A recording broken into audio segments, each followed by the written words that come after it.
Hi everyone, I am Brittany, the Cosmic Lunar Soul. Welcome to my channel. If you're new, welcome back to all my subscribers. Today I'm doing the hashtag Tarot 7 Connections. This is by Marilyn from Tarot Clarity, but I found this video through Laura from Aquamarine Tarot, 18 Tarot and Books.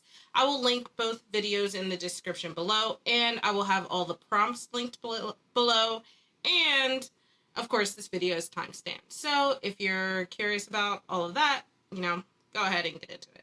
All right, let's go ahead and get started.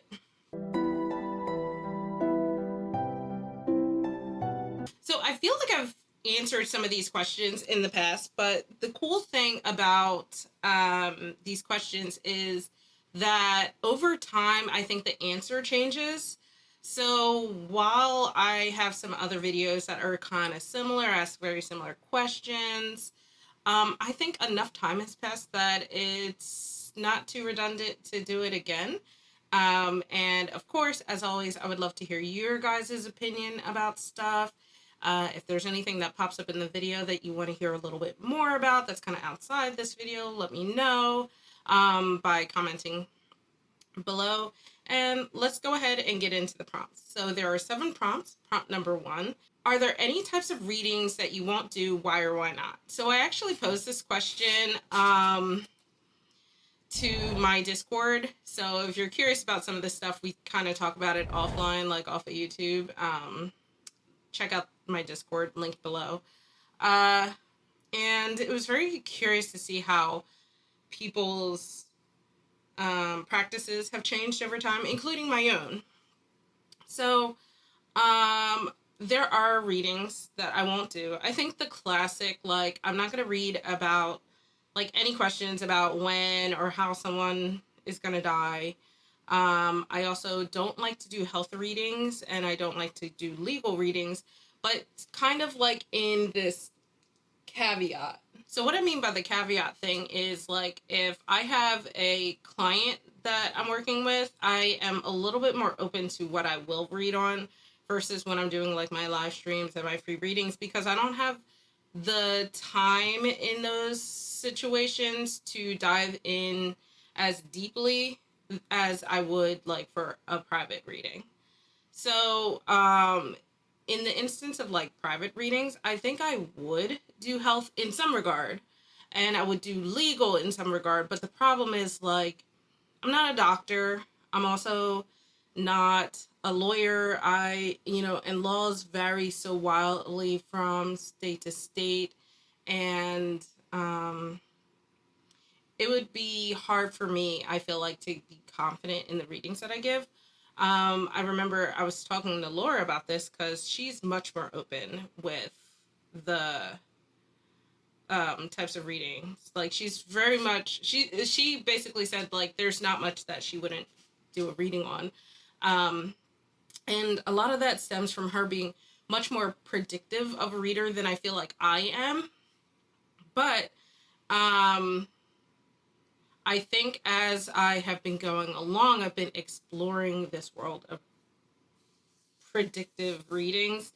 I just haven't gotten there to the point where I feel confident enough to say, like, yes, I would offer readings on these subjects. I also don't like to do third-party readings, but I've also been exploring the nuances of that too. I recently discovered Tom Benjamin's channel, and I even asked him, he did an example of a third-party reading, and I asked him what his general take on it was, and he kind of came from the perspective that he didn't mind doing it because if it ends up being a call out for the client, then maybe that's something that they needed to hear. And I never really thought of it that way, right? I kind of always thought of it as, well, I'm prying into this person's business, and if you don't know the answer to this question, then what makes you think that I should give it to you? But I don't know. I actually never really thought of it that way, in the way that he presented it. So who knows how things may change in the future. So I feel like I'm in like a very interesting transition phase of my tarot journey, I guess. And I feel like I've been reading tarot regularly. I'll say, no, I've been reading tarot for almost 5 years now, and I feel like every like year and a half to 2 years, I feel like I'm going through like this big transition where I just do things differently. Prompt number 2. Is there any tarot card you identify with the most? What is it? I have 3, and they are my make it or break it cards for if I'm gonna get a deck or not. If I don't like those 3 cards, even if I love every other single card in the deck, I won't get it. It is the High Priestess, the Queen of Wands, and then the Queen of Pentacles. And I feel like I embody a lot of like aspects of those 3 cards, like in combination, depending what the reading's about and stuff like that. And I think those actually, I feel like, identified themselves very early on into my tarot journey when I still used to do like deck interviews, when I would do a lot more stuff like that. And that has remained consistent throughout my journey. That hasn't really changed much. So I like the High Priestess because I feel like it represents the witchy side of me. It tends to remind me like I can be very like overly logical about things. It's very hard to turn my science brain off sometimes, even when I'm doing witchcraft or tarot or divination of any sort. And I feel like the High Priestess is generally a sign that I need to kind of allow myself to ease into that intuitive side of myself, as a complement to my more logistical side of myself. So anytime I see her pop up, it's usually more of a spiritual reminder of things. The Queen of Pentacles, I feel like, is much more of my like Taurus side. So much more groundedness, but also like a lot of stubbornness. So depending how she's popping up in readings, it could just be a reminder to, lean into that Taurus energy, or it could be like, hey, you're being a stubborn butt, get yourself together. And then the Queen of Wands is sort of more of my like passionate creative side, but also my mean streak. So sometimes when she pops up, it's a sign that like I'm brimming with creativity and I'm not letting it out. Or it could be like, hey, you're being a little bit of a bitch lately, like relax. Depending what I'm doing my reading on. So just as snapshots, obviously there's so much more in-depth stuff that I feel like those cards represent in regard to me. But yeah, it's a combination of the High Priestess, the Queen of Wands, and the Queen of Pentacles. Question 3. Is there any reading that you've ever done that either gave you the chills or impressed you?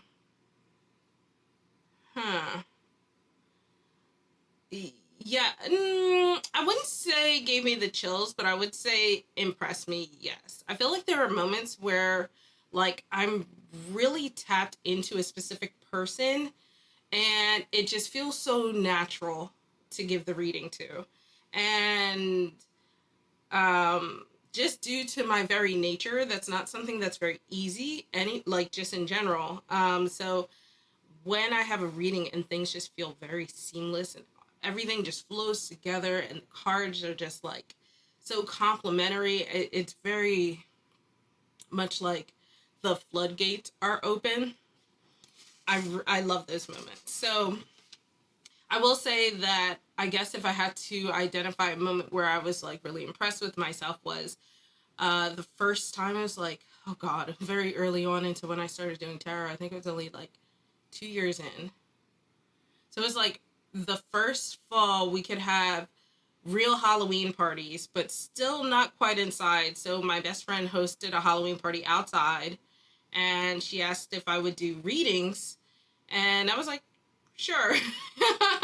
I was like, do I have to like bring anything else? And she was like, no, just bring readings and you get free food, free booze. So I was like, okay, I'll do it.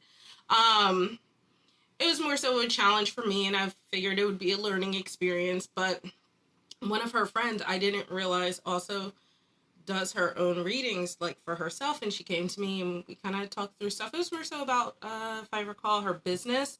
So I gave her a few tips, based off of what she asked, and it was good. And then my friend a few days later was like, hey, so and so was really impressed with your reading, and she said she went back later and did like a confirmation reading and pulled a lot of similar cards and got like the same exact message. And she was like, she's been like gushing over this reading for the entire time. And I was like, that's so exciting, because it was my first in-person reading. I had been doing my lives for maybe not even a year yet. I have to see when I actually officially started doing my live streams. But, I was doing them over on Instagram, and I have to say I was just really proud to have gotten that feedback. There are other points too where,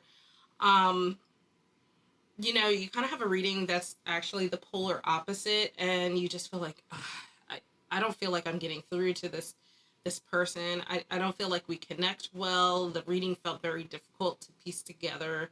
And then later they come back and are like, wow, that all of that really makes so much sense. This and this ended up happening, and I really start to understand what you meant by this and this. I'm like, oh, it's so validating to know that even though it didn't feel right in the moment, sometimes it's just like, it was a very good lesson to learn early on, is that not all readings are going to make sense in the moment, and sometimes you just have to sit with them and see how they play out. Now, when you're new, it's hard to tell, like, is this one of those readings where it just doesn't make sense right now and it will later, or am I doing something wrong? So those are the moments that I really loved, and I think were really impactful in terms of like how they formed who I am as a reader, I would say. I know that kind of gets away from the question, but I kind of wanted to paint a bigger picture than just like a specific instance. All right, number 4. Which is your preferred system of tarot? Pip style, which includes, Tarot de Marseille, or just Pip decks in general, Thoth, or Rider Waite Smith. So, I'm definitely a Rider Waite Smith girly. I will probably never use Thoth, just because of my unwavering disdain for Crowley. And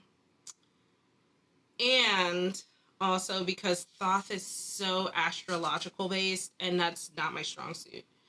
I mentioned earlier that I really like to embrace the side of me that's more intuitive, and I feel like it's easier for me to do that with Rider Waite Smith than with like Tarot de Marseille. So Tarot de Marseille, if you're not familiar with that, is the like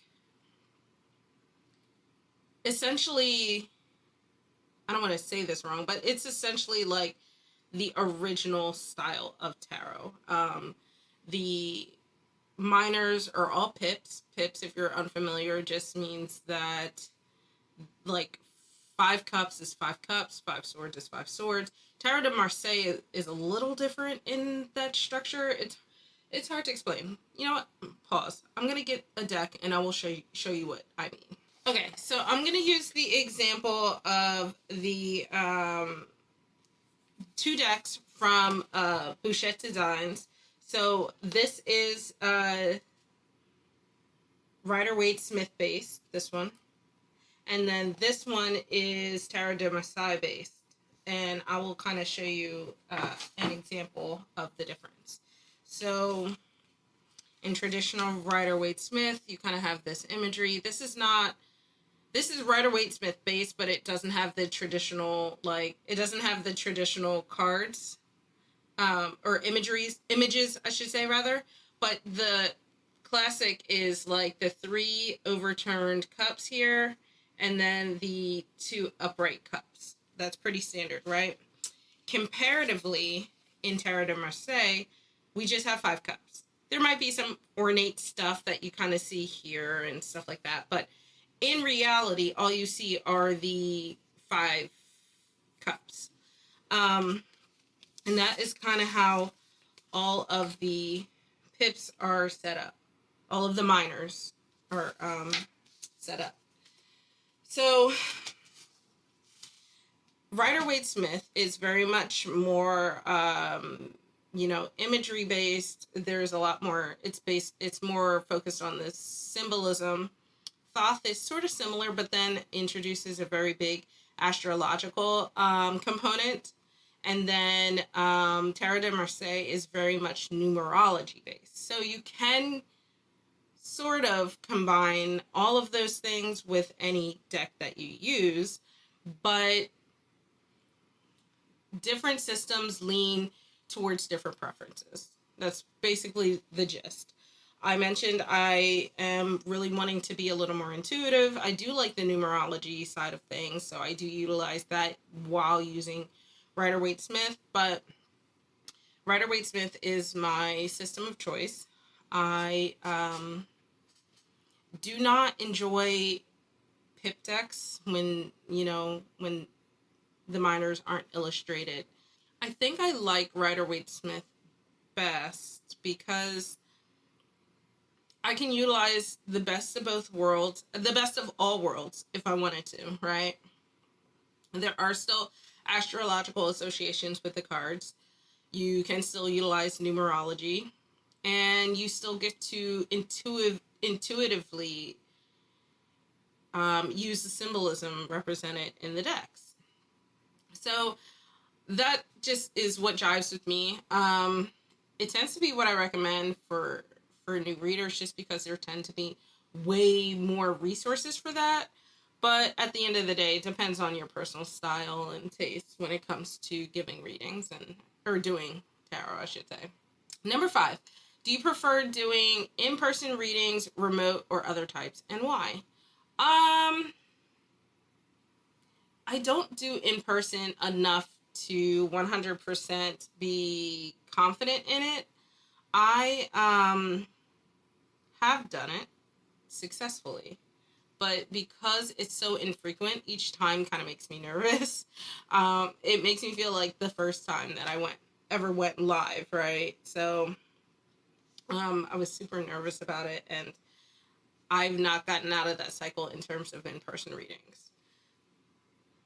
So therefore, my general preference is remote, but I do that in different formats. So I do my live streams, which is really easy. I just go live here on YouTube, and people queue up, ask me their questions, and I'll give them a quick 3-card reading. Those are generally free.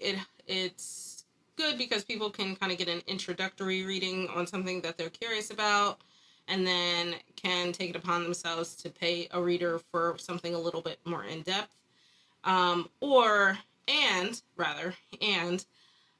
I also get something out of it because I can practice, and while I don't get the chance often to go very in depth and spend a lot of time, it still gives me weekly things to do that are outside of myself. I do sell my readings, and I used to have bookings where people can book readings. I've waffled on this, and maybe this is something that I'll discuss with my Discord. So if you're interested in that, make sure you join this discussion. Join the Discord, because I feel like it's going a little above and beyond this video, but I've waffled on how to structure my paid readings. I used to use bookings, which was easy because I, only had a few people, and they more or less had the same schedule for the most part. And we would just go on like Zoom or something and just do a reading. I love that because it mimics in person, but it's super flexible and opens you up to being able to do have clients literally anywhere.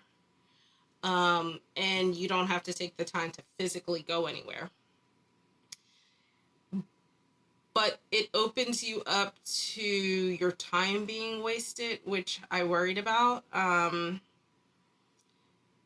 because my schedule was so all over the place at the time, it was very hard to have like a consistent time frame from week to week, month to month kind of thing, especially month to month.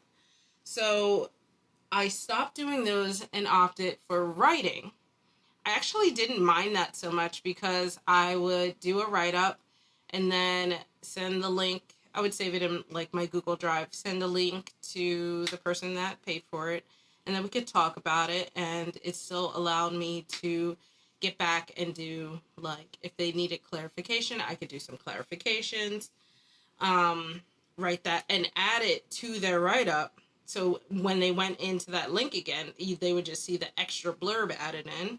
I've considered going back to that, but with all of the AI readings that you find, especially like on Etsy and stuff, I just worried that it would put people off doing the writings.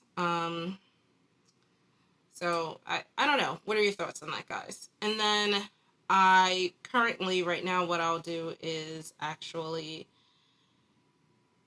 pull the cards and talk through them. I have a series that's coming out if you're watching this video, like as it has aired, or has already come out if you're watching this video later, which is essentially a like watch me work kind of series.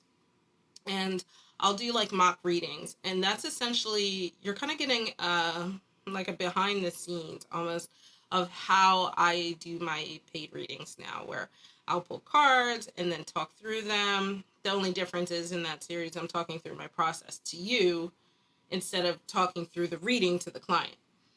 And that's fine. It's just a little more laborious than the write-ups, and it's harder to do, like, logistically, it's harder to do like clarifications or anything like that.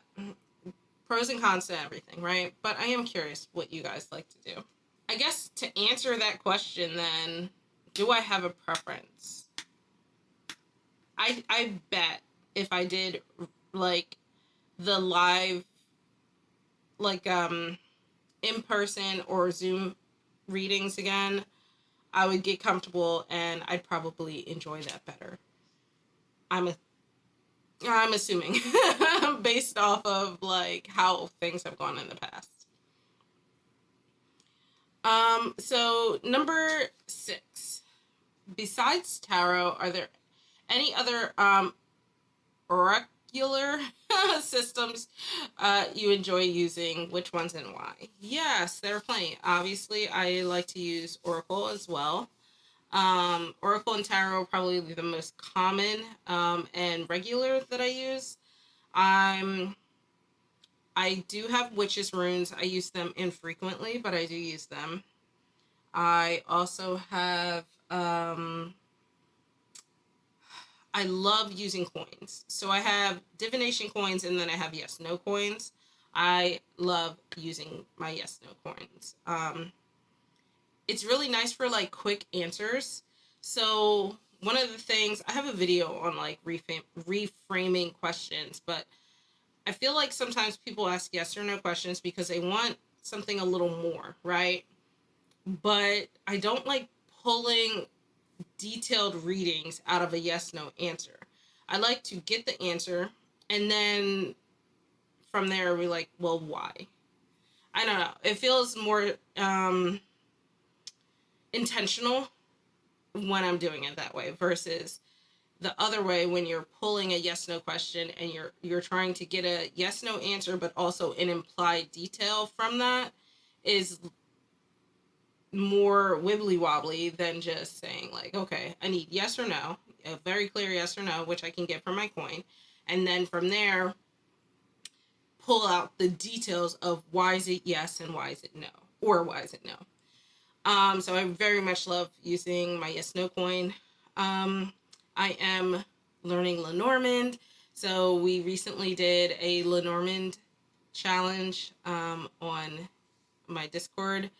It was actually really fun. We went through you basically spend a week and you go through the entire deck. It was a very fun way to get to know all of the cards. Oh, of course, I have my bones. I do have a video explaining my bone throwing set and my process, and then I will have a video, or already have a video out, depending when you're watching this, about how I combine tarot and my bone throws. It's a really interesting process, and I feel like people don't really explain in depth bone throwing, especially because lately it seems like the yes no bone throws have become very, very popular. But using like traditional bone throwing kits that give you a lot of detail about situations, I really like to use that in combo with tarot. I will say that when I first started, before I discovered the glories of the yes no coin, I tried to do pendulum, but um pendulum is such a simple thing, but I just think it's not for me. It just doesn't invoke the feeling that I feel like I get with other systems of divination, or other tools rather. And I don't think there's anything necessarily right or wrong about that. I think that it's just not for me. I probably could make it work, but why fight that fight, you know? It's one of the things that I tell new people, like, I've had people in some of my chats on that I moderate online that say like, oh, they've been trying this tool for like a year and they just can't seem to get it, and they've tried everything, and I'm like, well, there are other tools. Maybe this one's just not for you, and that's okay. Not everything is for everyone, and while it can be frustrating, especially if it's something common or something that seems very simple like a pendulum, I'm cool with it just not being my jam. I could use it. I do have pendulum boards, and I do pull it out from time to time, but it's never going to be something that I'm like, oh, I can't wait to pull my pendulum out, you know? Number 7. What solidified your connection with tarot? So this is the last question. Um, I don't know what solidified my connection with tarot. I started doing tarot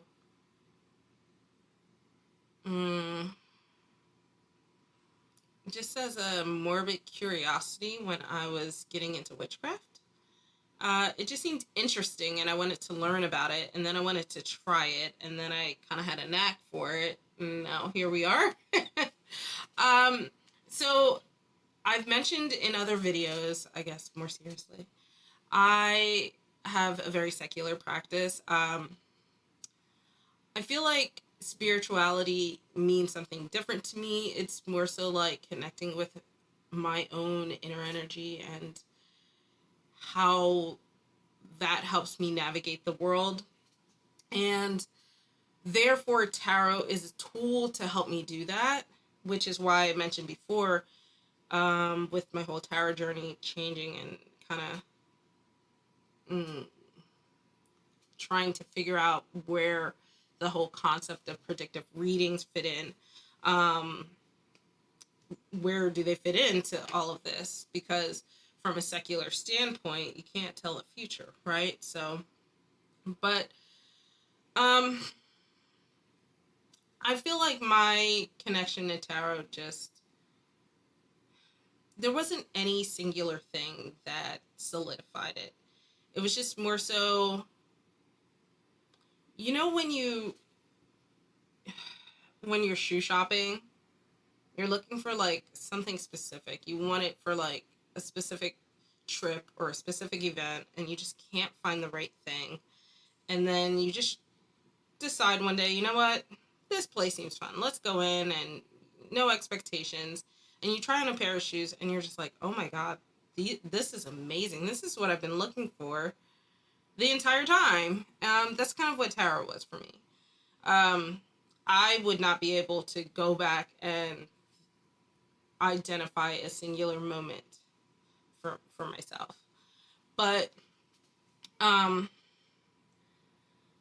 I know this is specifically a tarot tag, but I think also tarot opening up doors to other divination tools has also allowed me to open up to other like practices. And what I mean by that is, so had I not gotten into tarot, I never would have discovered bone throwing. And then discovering bone throwing introduced me to the world of like hoodoo and reconnecting with those roots and venerating my ancestors. And it's not there. I know I keep saying it, but there's no singular thing that solidified my connection to tarot, but it is like the pinnacle to how my entire practice, witchy divination and somewhere in between, has grown to what it is today. And yeah, so I feel like I'll just ramble if I try to answer that in any other kind of way, so I won't. So yeah, you guys, this was a really fun tag. Make sure you check out the other videos that I linked to Laura's and to Marilyn. And yeah, if you enjoyed this video, make sure you give it a like, hit that subscribe button and that notification bell so you don't miss out on any future videos. And I'll see you in the next one. Bye, guys.